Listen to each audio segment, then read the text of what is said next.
The first big move of free agency just happened not too long ago for the Oklahoma City Thunder. And no, they didn't pick up team options or extend any players such as Aaron Wiggins and Isaiah Joe like we were expecting. However, instead, they declined their team options because they plan on signing a longer deal, longer and more money for Aaron Wiggins and Isaiah Joe. And there are a lot of questions coming up about what exactly this brings for the team and why this is actually a very good scenario for the Oklahoma City Thunder. And first, where we get the report from, of course, it's from Shams. Oklahoma City Thunder are declining 2024-2025 team options on Isaiah Joe, $2.1 million, and Aaron Wiggins, $2 million, clearing the way for the team to work with both players on long-term deals in July, sources tell The Athletic and Stadium.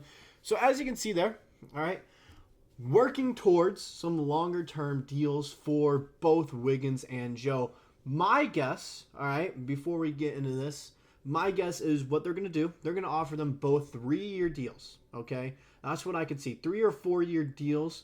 I believe they would offer Wiggins the bigger of the two deals. Now, we will compare stats a little bit in a second.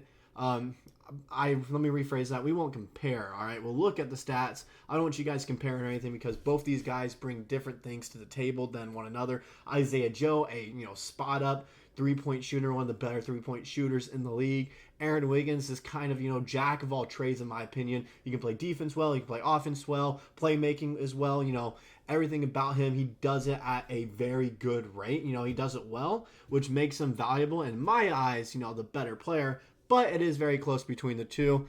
The biggest question about this though, we declined their team options. Yeah, okay. What does this mean about our cap and free agency?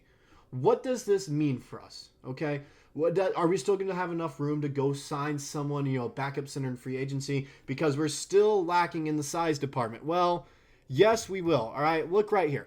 This is big. Okay, first off, Nick Crane, he tweeted out, at first he said this is significant, though not unexpected, big dominoes that needed to fall to kick off Thunder's summer's plans and free agency trade market.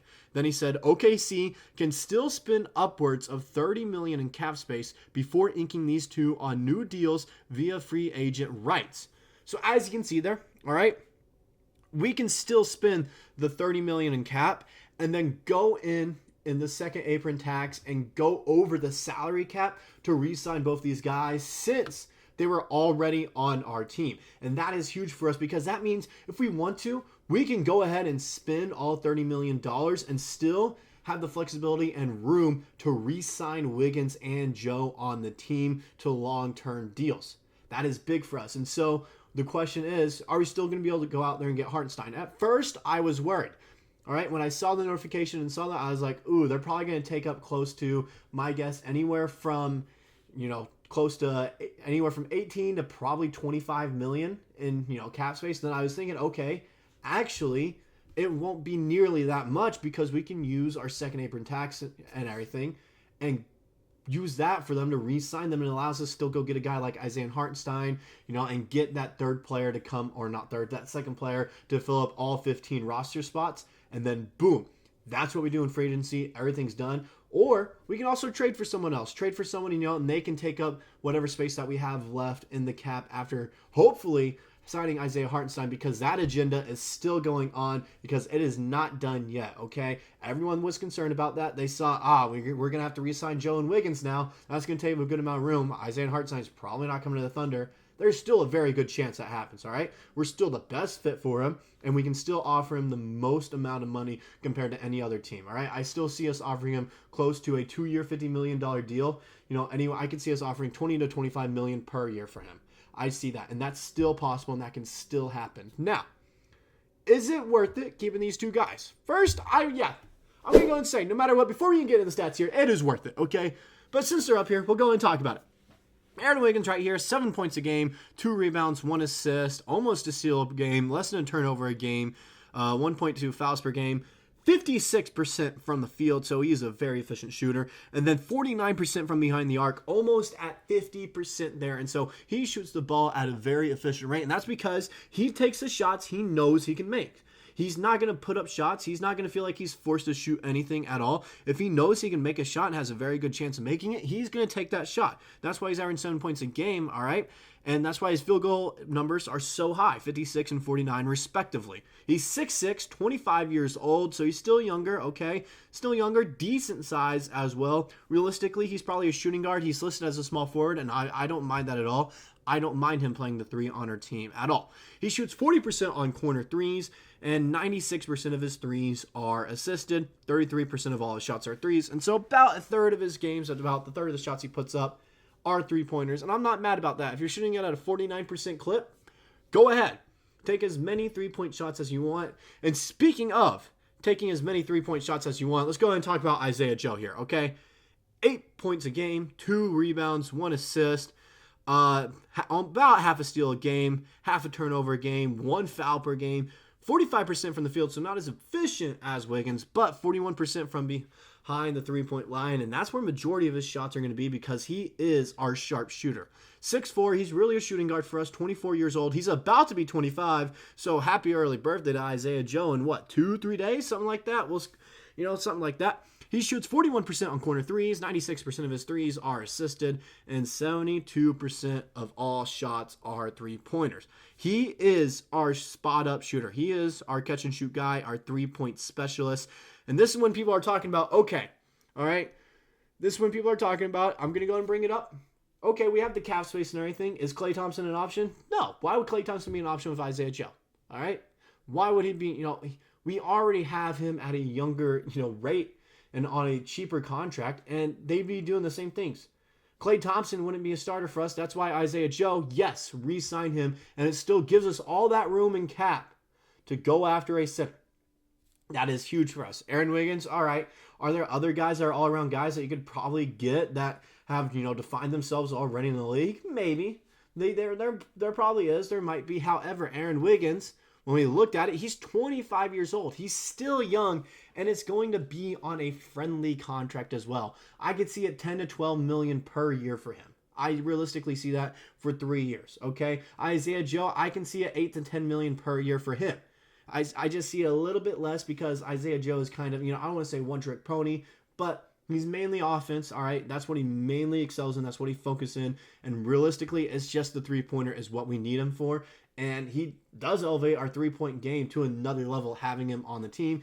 I think he is the reason we had the best three-point shooting team in the season last year. And then Aaron Wiggins helps that out, of course, as well when you're shooting 49% from behind the arc. But it's the fact he does everything. So those two guys, yeah, there might be more established veterans out there that their game might be a little bit better or, around the same, but they're bigger names, bigger stars. Okay. It's just these guys are young and they fit into our long-term plan, and they're only going to keep getting better as it goes. So that is why it's important we re-sign them and ink them on longer deals that with money that they also deserve. Being honest, they deserve larger deals than $2 million a year. And this still allows us, like I said at the beginning, when everyone was worried about it, I was worried when I first saw the notification too that we were declining their team options. How are we going to re-sign guys? This second apron tax, okay? That is how we're going to be able to re-sign them and still go get big names in free agency. That's why when free agency starts in less than 24 hours at the time we're recording this, tomorrow is when it's going to be when free agency starts. Tomorrow or in 2 days, I expect us signing a center by the name of Isaiah Hartenstein to a 2-year, $50 million deal. That is what I expect, which then allows us, okay, immediately after, go to the second apron tax, re-sign both Wiggins and Joe, and then boom, our offseason is probably complete. We go sign someone on a, league minimum or however much that we have left to just kind of fill out that last roster spot that we have available. And then boom, we're done. That's the roster, and that's all the moves we make in free agency. Realistically, that's probably what's going to happen. All right, that's probably what's going to happen. We sign Isaiah Hartenstein to either tomorrow or on Monday, and then immediately as soon as that's done, you're going to hear in less than 24 hours that we also signed Aaron Wiggins and Isaiah Joe to longer contracts, and I think that makes us championship contenders. I do. Gives us size, okay? Gives us size. It gives us, long-term flexibility for all our guys. Allows us to be able with that Isaiah Hartenstein deal and then these friendly contracts with Aaron Wiggins and Isaiah Joe with their long-term deals now before their price eventually increases as well. It allows us to re-sign Chet and Dub to deals that they deserve. Truly, it does, and I think this sets us up for the best success 5, 6, even 7 years down the line. I truly think this, and this is what's going to make us contenders and extend a hopeful dynasty for almost 10 years. I think this dynasty can almost last 10 years if we're able to do it right, and for sure 5 years, okay? This team that we have built together, it can last a while as long as we do it right, and these moves that I kind of laid out here, what's happening in OKC right now can be the reason. It definitely can be the reason why this team that we have can go so long and win 3 to 4 rings for us. I truly believe that. But let me know in the comments what you guys think. If you guys think Aaron Wiggins, Isaiah Joe are going to get are going to get paid more than what I said they're worth, or potentially even less if you guys think that they're going to take team-friendly deals. That way, we can utilize all this cap that we really have in free agency. Let me know in the comments below. And also, with free agency starting tomorrow, let me know if the Thunder are going to make any big moves before midnight tomorrow on Monday, when free agency would be open for about 7 hours or so. Let me know when the Thunder are going to make their first move, and I'll see you guys in the next video.